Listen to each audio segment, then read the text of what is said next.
Hi, I'm E.D. Lewis, and welcome back to my channel, E.D. Lewis Reviews, for another fun video in the month of February, which I basically am doing, mostly romance stuff, and that includes dark romance, of course.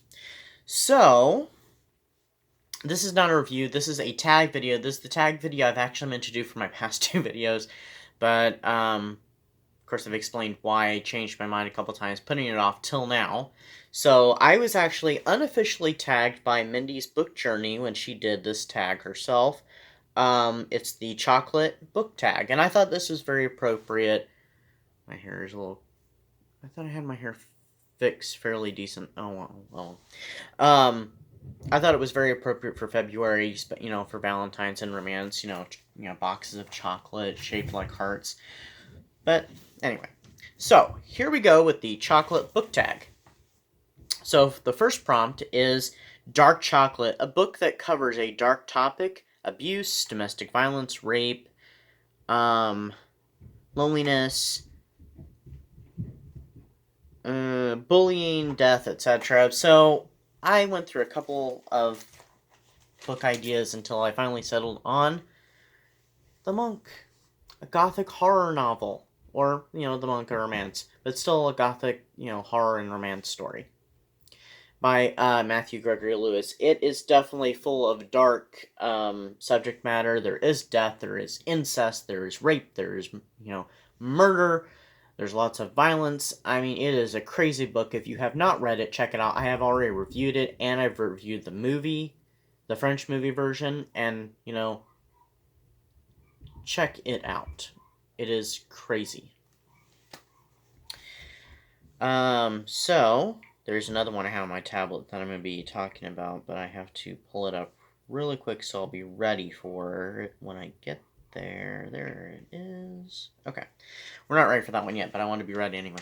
So, the next prompt is White Chocolate. Your favorite lighthearted, humorous read. That would be, and I just finished rereading it because I had full plans on rereading it this month, and that is Simon versus the Homo Sapiens Agenda by Becky Albertalli. I'm always uncertain how to pronounce her name. Gosh, that's gonna drive me crazy right there. My hair. So, I mean, and I also watched the movie as part of my 14 romantic films for Valentine's. So, I'd read this book before the movie came out. The movie had been announced, of course, and this is the copy, I got. So, I'd seen like maybe one snippet trailer, just a tiny little trailer, and I didn't really know what it was about, really. So I was like, I'm gonna pick the book up and I'm gonna read it, and I have not regretted it because this is my favorite book, actually. I wish this book had come out when I was in high school. It would have, I think, helped me quite a bit. But it's the story about Simon, who's a 16-year-old boy who has a secret. He's gay. And, he's also being blackmailed by a fellow classmate who's in the play Oliver with him.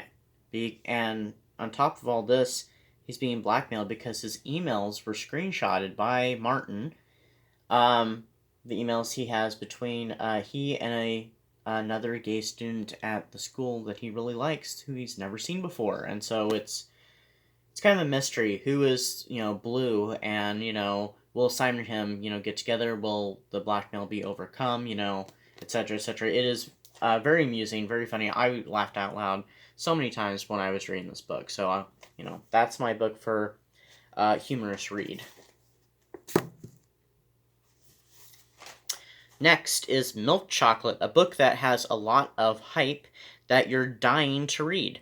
This is a book I meant to actually start this month. I mean, the month's not over, but I'm doubting I'll get to it this month, so it'll be pushed to next month. Which, by the way, side note, if anybody's seen my Instagram post lately, I actually said I'm on a book ban. I'm not buying any more books. If a book is free, which I mean like someone gives it to me as a gift, or say, oh, hey, I thought you might like this book, or if it's on the BookBub book bargains and it's free, and I'm like, ooh, I'll get it then. But I cannot buy any more books for the time being, and this may last a month, it may last a few months, who knows how long it will last.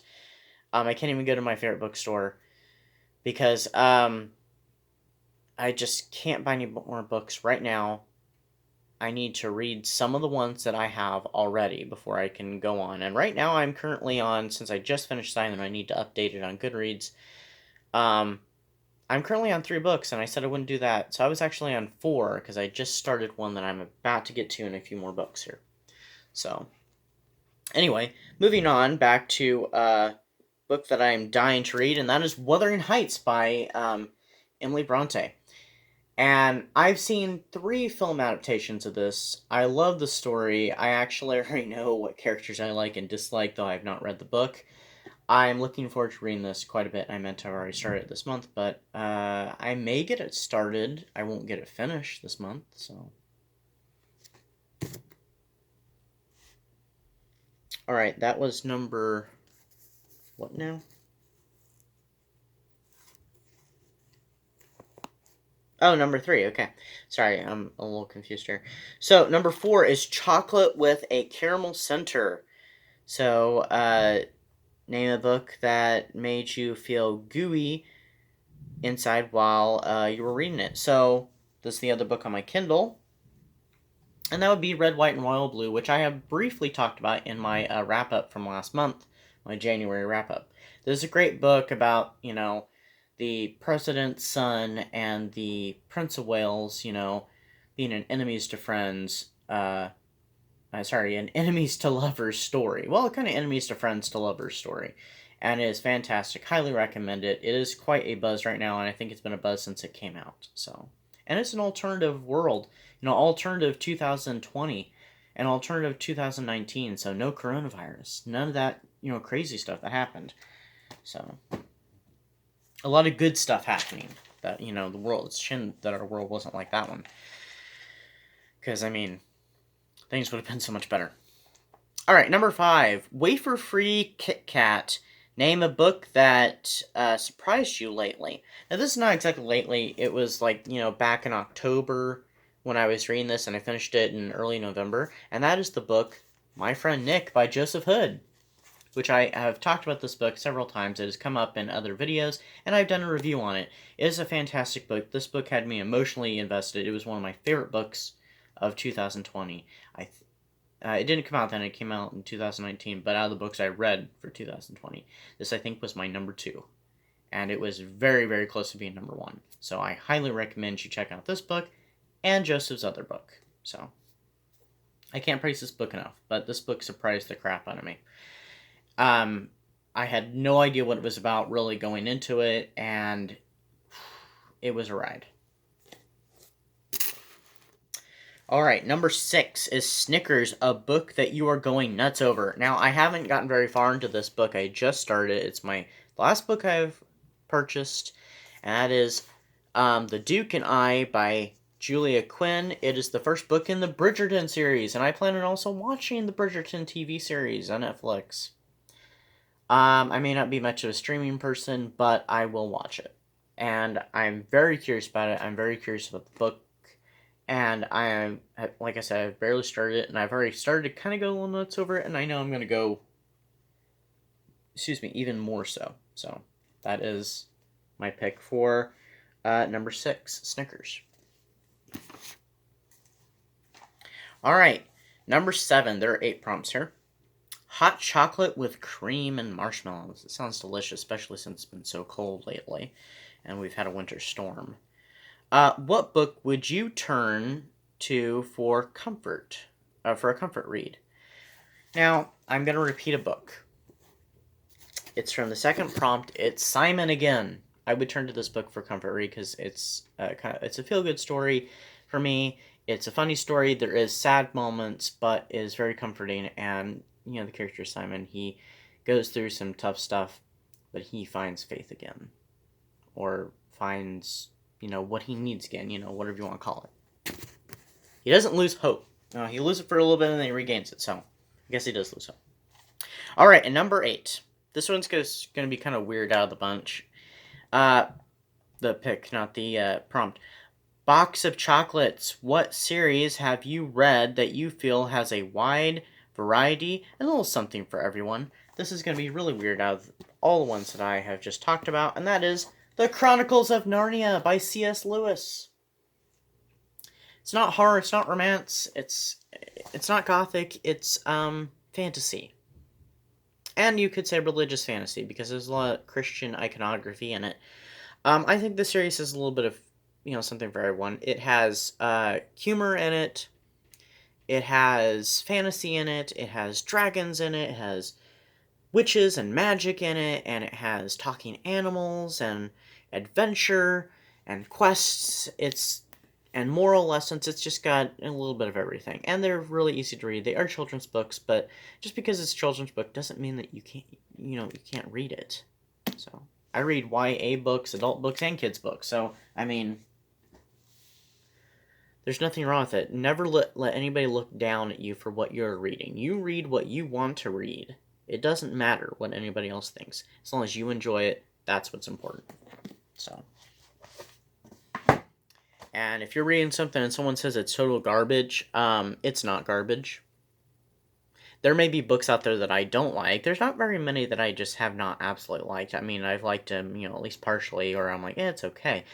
That's why I will never give a book a review of 1 star, because I think every book has a potential, even ones I don't enjoy, just because I don't enjoy it doesn't mean someone else doesn't. And I'll tell you what probably my least favorite book would be, and that is actually Catcher in the Rye. I just didn't like that book. Other people like it, and that's great.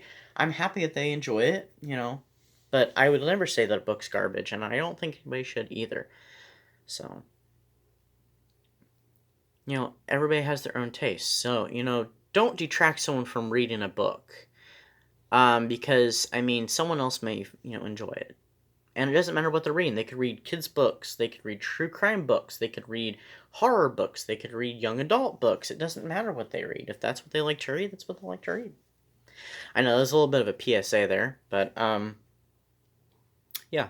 So, the lowest star rating I'd put is a 2, and that's only because I didn't like it. But in a review, I'd never say, don't buy this book. I'm like, I will always say, check out this book if you're interested. And, if you're looking for something different, you may end up really liking it. So, and if you really like it, shout it to the rooftops.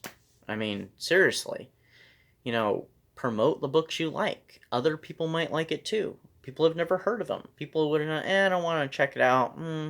Well, they hear your review, they hear your thoughts, and they may, I might check that out. So anyway, that is the box, the chocolate book tag. I'm not going to tag anybody because I have no idea who's done it. So if you're in, I'm going to take a page out of Mindy's book here and say, if you're interested in doing this tag, then you're tagged. So, because I really have no idea who has done this tag. But it is a fun tag. It is really cool. And if you like chocolate, awesome. So, chocolate's good. But anyway, that is the video. I will see you next time. I'm planning on doing at least one more video this month, and it'll be another romance-themed video. So, yeah. So I'll see you next time. Bye-bye.